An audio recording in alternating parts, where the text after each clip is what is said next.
Meghan Markle's publicity stunt trip to Chicago has just blown apart Prince Harry's UK security lies. This is quite something. Within hours, the propagandists for the Sussexes, People magazine, had heralded this solo trip to Chicago for her godson's first communion. Literally thrown a grenade into Harry's claim about why he needs security. Here is what happens when the receipts finally arrive, and they always do.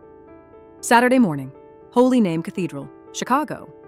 A woman in a beige turtleneck walked into the pews, settled in among the congregation, smiled for the crowd, and posed for a photograph with a working television reporter seated right beside her. Within hours, the propagandists for the Sussexes, People magazine, had heralded this solo trip to Chicago for her godson's first communion. That reporter posted the image to X. Then she deleted it. But the internet never forgets. And neither do we. The woman was Meghan Markle. The date was the 2nd of May, 2026. And here is what makes that date extraordinary. Exactly 1 year and 1 day before that Saturday morning, 3 Court of Appeal judges had delivered a unanimous verdict telling Prince Harry that his entire legal argument did not hold water. That case had cost him somewhere in the region of £1.5 million. And the argument at the center of it, in the words of his own legal team, was this: that the United Kingdom is simply too dangerous for his wife and his children without the protection of armed police. Keep us safe, whether you're the government, whether you're the royal household, whether you're my dad, my family. Despite all of our differences, do you not want to just ensure our safety? Sit with that for a moment. Because what Meghan did in Chicago over that May Day weekend was not just a headline. It was not just a photo opportunity that backfired. What she did in a single news cycle was detonate the most expensive legal case the Sussexes have ever constructed. Author Tom Bauer has spent 3 years warning the public that the contradictions at the heart of the Sussex operation would eventually surface in ways that could not be managed or spun. He said the evidence would come. It came wearing a beige turtleneck and sitting in an open cathedral pew. A source also told people that Meghan arrived early to the church and waited with other families and friends in the pews. Oh, she's just like us, folks.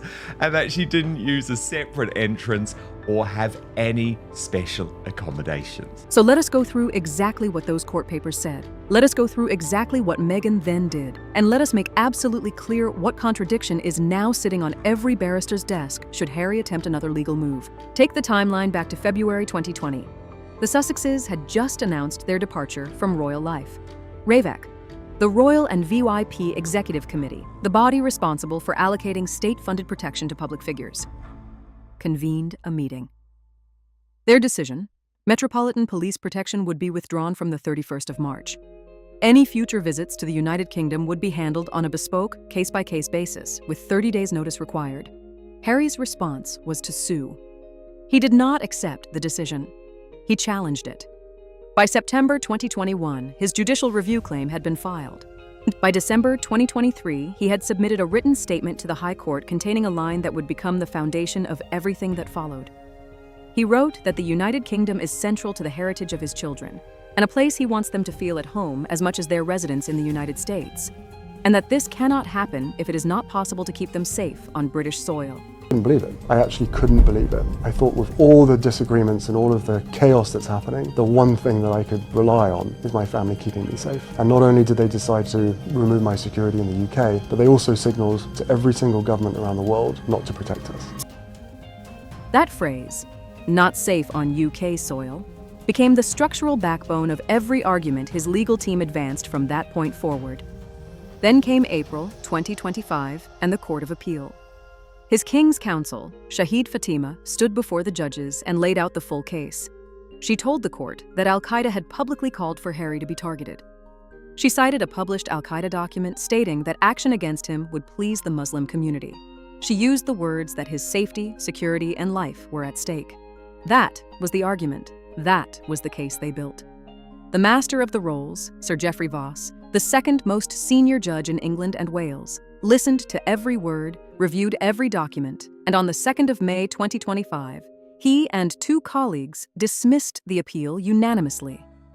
RAVEC's bespoke approach, Voss concluded, was sensible. Not unreasonable, not procedurally unfair, sensible. Harry walked out that same afternoon, sat in front of a BBC camera, and said he could not see a world in which he would bring his wife and children back to the United Kingdom at that point. Hold that quote. We are coming back to it.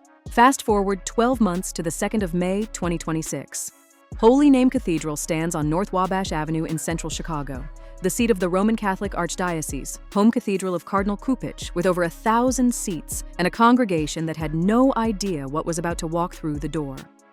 The cathedral sits roughly 12 miles from Northwestern University, where Meghan studied from 1999 to 2003. She arrived early. People magazine confirmed the details, and understand what People magazine represents in the Sussex media ecosystem. This is their chosen outlet, their friendly pipeline, their preferred venue for managed narratives. When People runs a story about Meghan, it is because someone connected to Meghan wanted that story told. People confirmed she sat in the open pews alongside other families. No private entrance, no special accommodations. The only detail that distinguished her from any other attendee, according to her own source, was the presence of a single personal bodyguard. 1. Harry was not there. Archie was not there. Lilibet was not there. The trip was solo. The stated reason? Her godson's first communion. Like everything with Meghan Markle, this event was immediately shrouded in bizarre controversy because Natalie Martinez, once the story had been picked up with the mainstream media, removed her post. Now let's talk about the city itself, because the audacity of this particular data point deserves its own moment.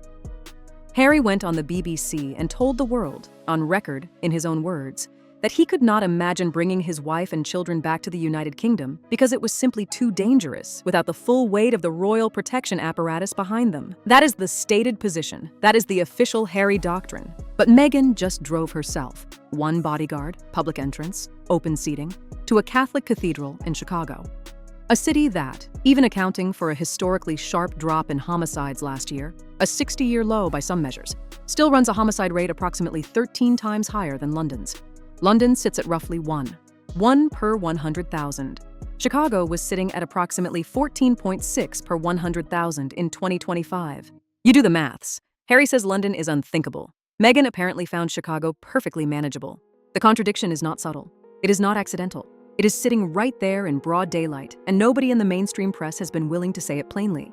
But here is where the story stops being merely contradictory and starts being something else entirely. There is a detail buried in the People piece that has received almost no serious scrutiny, and it should, because it matters. Catholic canon law, not opinion, not tradition, actual written canonical law, is extremely specific about who is and is not permitted to serve as a godparent at a Roman Catholic baptism. Canon 874, paragraph 1 of the Code of Canon Law states that a godparent must be a Catholic who has been confirmed, who has already received the Eucharist, and who leads a life consistent with the faith and the role they are taking on. Paragraph 2 goes further. A baptized non-Catholic Christian is not to participate as a godparent, only as a Christian witness to the baptism. A witness, not a godmother. The distinction is canonical, not ceremonial. So where does Meghan Markle stand on this question? We know the answer. It is on the public record, and it is not ambiguous. Meghan Markle was baptized for the first time in her life on the 6th of March, 2018. She was 36 years old. The ceremony took place in the chapel of St. James's Palace. The officiating clergyman was the Archbishop of Canterbury, Justin Welby. The water used was from the River Jordan. She was received into the Church of England. She is Anglican. She has never, to any verifiable public knowledge, been received into the Roman Catholic Church. She attended Immaculate Heart High School in Los Angeles as a non-Catholic student, and Catholic school attendance does not confer Catholic membership, just as sitting in a prestigious box does not confer the title that comes with it. She, of all people, should understand that distinction. Which means one of two things is true. Either the word godmother in the People story is doing public relations work that the actual canonical role simply cannot support, a warm, relatable label applied to whatever informal, ceremonial, or non-canonical arrangement was actually in place, or there exists a diocesan dispensation that no outlet has thought to ask about. Those are the only two options, and neither one of them has been addressed. Not by People, not by the sources, not by anyone amplifying this story as evidence of Meghan's warmth and normalcy. She could not get the religion right, and the press is still applauding her for showing up. And that failure to ask is precisely what her team counted on. Her team chose the framing. She's trying to do this to get some decent PR after the Australian disaster. But for me, actually, Brittany, what she doesn't realize is she's just... Her team handed the press the word godmother because it landed warmly, because it conjured devotion and faith and community, because it made her look like a woman embedded in something sacred and real. And they did it knowing, they had to have known, that no one in the tabloid press was going to open a copy of canon law at 11 o'clock on a Friday night to check. That is not an accident. That is a calculation. The same calculation made every single time there is an image to protect and a narrative to plant. Think about the institutional pattern for a moment, because this is the thread that runs through everything. The royal family, used. The Catholic Church, used. Her own father's hospital bedside, used.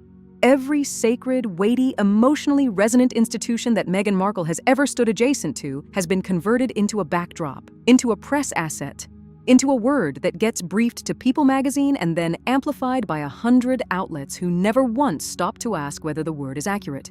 We checked, and the word was wrong, and the outlets are still running it. Now slow everything down, because what happened in Chicago over one weekend has just handed every barrister opposing the Sussexes in any future courtroom preceding a document they will be citing for the next decade. 8 specific contradictions sitting in direct collision with a single set of photographs from a publicly listed cathedral. 8. Let us go through every single one. Contradiction 1. Harry's legal filings argued that private security is categorically incapable of replicating state-level protection. Meghan walked into a prominent central Chicago cathedral with one private bodyguard and a perimeter of 0. That is the security model Harry's own lawyers told the court was dangerously insufficient. But my point here is that Meghan Markle got there, seemingly without any security, without any publicity, because no one cares where she goes, no one cares where she is, there is no threat. She turned up, went into the pews like a normal human being, no issue. Contradiction 2. Fatima KC stood before the Court of Appeal and told the bench that safety, security, and life itself were at stake. Those were the words, life at stake. Meghan then voluntarily flew into a city that carries 13 times London's homicide rate, protected by the exact security model her husband's legal team characterized as inadequate. Not upgraded, not supplemented, identical. Contradiction 3. Harry, BBC, 2nd of May 2025, on camera, looking directly into the lens, stated he cannot envision a world in which he brings his wife and children back to the United Kingdom. That same wife, in Chicago, 1 year later, attended a public mass photographed by a working television reporter. Less protection than a notified UK visit under the Ravek bespoke model would have provided. Not more, less. Contradiction 4. Harry's legal team submitted evidence of a New York paparazzi car chase as proof that private security fails to protect them on American soil. Meghan attended a public religious service, was photographed at close range by a reporter with a phone camera, and that same private model remained in place throughout. No upgrade, no incident, no apparent problem.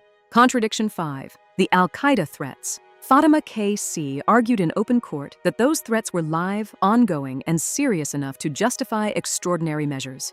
If that is true, and they argued in court that it is, then duty of care does not evaporate the moment Meghan crosses out of British airspace. It either applies on both sides of the Atlantic, consistently, or it was always courtroom rhetoric deployed for strategic effect. There is no third reading. Contradiction 6. Harry told the BBC the security ruling effectively imprisons his family, stripping them of the freedom to choose a different life. His wife then exercised complete freedom of movement into a higher crime American city without armed police escort, without a state-level perimeter, without any of the protections Harry's lawyers argued were non-negotiable. The imprisonment framing does not survive contact with the photograph, not even slightly. Contradiction 7. Harry's team argued that Ravek's bespoke arrangement, the 30-day notice window, the case-by-case assessment, was dangerous and unworkable. Her own source told People magazine she had no special arrangements in Chicago whatsoever, which means the model Harry's lawyers called dangerously inadequate was, by Meghan's own behavior, more protective than what she actually used. Read that sentence again. Contradiction 8. Archie and Lilibet have not set foot in the United Kingdom since June of 2022. The stated reason, on record, repeated publicly, is that the United Kingdom is not safe for this family. Their mother flew solo to Chicago, 2,000 miles from Montecito, while those children remained at home. So which environment is safe exactly? For whom? Under what logic? The framework collapses the moment you apply it consistently. 8 contradictions. One weekend, 12 months after the Court of Appeal ruled the case did not hold up. Now picture the next move, whatever form it takes. Supreme Court permission application, a RAVEC review under Yvette Cooper, a new civil claim. It does not matter which. Picture the barrister on the opposing side. Picture them being handed 2 clips. Clip 1, Harry, BBC, 2nd of May 2025, looking into camera, saying he cannot bring his family back to the United Kingdom because it is not safe. Clip 2, Meghan, Chicago, 2nd of May 2026, smiling at a television reporter's phone camera, 1 bodyguard, no perimeter, 13 times London's homicide rate surrounding her on all sides. That barrister does not need a closing argument. Those 2 clips, played back to back, are the closing argument. And Tom Bauer has been documenting precisely this pattern. The contradiction, the strategic inconsistency, the gap between what is claimed publicly and what is actually practiced. Since Revenge in 2022. He returned to it again in Betrayal in 2026. The receipts were always there. The timeline was always this clear. What Chicago did was hand the world a photograph to go with the argument that was already fully constructed. And that photograph is the part that should stop everyone cold. Because we are not talking about a minor inconsistency. We are not talking about someone who misspoke in an interview or made a scheduling error. We are talking about a legal argument, a paid, filed, court-tested legal argument that claimed the Sussex family faced danger so severe, so specific, so credible that the British state owed them armed police protection as a matter of survival. That was the claim. That was the foundation. And the woman at the center of that claim just flew solo across a continent, walked into a cathedral packed with over 1,000 strangers, sat next to a working journalist with a camera phone, and smiled for a photograph that was on the internet before the candles were cold. You cannot hold both of those things in the same hand. You cannot argue mortal threat in the morning and take a solo city weekend in the afternoon. One of those positions has to give. And Chicago just told you which one it was. What the behavior confirms is what the analysts were saying all along. Bauer said it, Loney said it, Levin said it, and you, the people watching this channel leaving comments for 3 years, building the case in real time, you said it too. The security narrative was never purely about fear. It was leverage. It was a mechanism for keeping relevance in Britain without accepting British accountability. It was a way of saying, we left, but you still owe us. And the moment that leverage stopped producing results, the behavior behind it started leaking through the cracks. The court saw it. Sir Geoffrey Voss called the RAVEC decision sensible. That is judicial language for, we looked at this carefully and it holds. The ruling did not waver. And now Meghan's own choices have issued the same verdict from a completely different direction. The legal argument collapsed in the courtroom. The behavioral argument collapsed in a Chicago cathedral.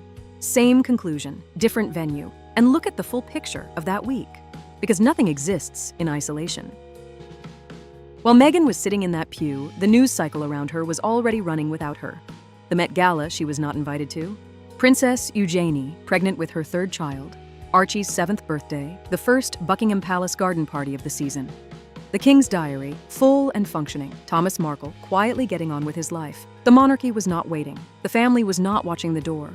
The institution moved on, and she walked into a cathedral in a city that every public safety metric confirms is significantly more dangerous than the London streets she claimed she could not safely visit. That is not a footnote. That is the entire argument, compressed into one weekend.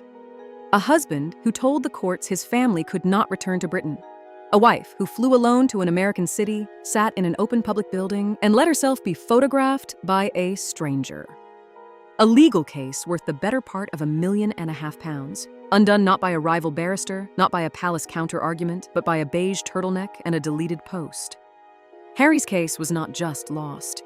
It was never structurally honest. And Meghan's Chicago morning proved it in a way that no court filing ever could, because this time she provided the evidence herself. If you've been watching this story unfold and you knew from the beginning how it would end, you belong here. Palace Leaks covers what the mainstream press is too polite to say plainly. Subscribe and turn on notifications, because this story is far from over and every new chapter proves the point.